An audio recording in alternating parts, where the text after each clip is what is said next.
It's cross-country season, and that means a lot of this. But despite what conditions are like, a cross-country race, most races usually share a lot of similarities. And there's some ways you can optimize your training specifically for cross-country. So in this video, I'm going to go through my top cross-country tips and comment below any tips you might have so viewers of this video can find out more information. To briefly get out this quick and obvious tip, please warm up properly. It's usually cold and it's going to be hard from the start of the race, so you need to be ready.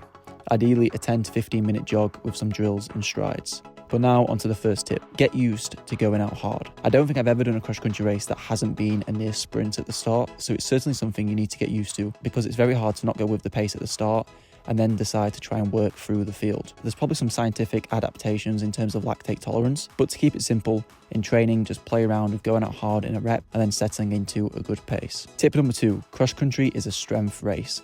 And by strength, I mean aerobic strength and physical strength. So it's important to build a good aerobic base. And it's also probably the time of year where you want to be strongest in terms of gym and core work. Some key things to include would be continuous tempo workouts over race distance. So if the cross-country race is 8K, I'd certainly include some tempo efforts around 10K distance or some longer fartlek workouts further than that as well, which connects to tip number 3. Get used to changing paces. Cross-country throws hills, mud and different terrain at you, so naturally the effort is going to change a lot throughout the race. The best way to get ready for this is through fartlek training, ideally on a cross-country course. A very simple session to incorporate could be something like 10 times 800 meters with 200 meter jog, but there's pretty much countless variations of fartleks you can try, and I'd always aim to do this on a cross-country course. Tip number 4, fueling. For most people watching this, I'd assume cross-country is your longest race distance, meaning you need more fuel to get through that race than you would for a shorter track race. So it's worth testing things out in terms of how much fuel you can intake without getting negative side effects such as stitch. For longer races, I'd always try and eat and drink the most I can without getting any stomach issues. But especially on race day,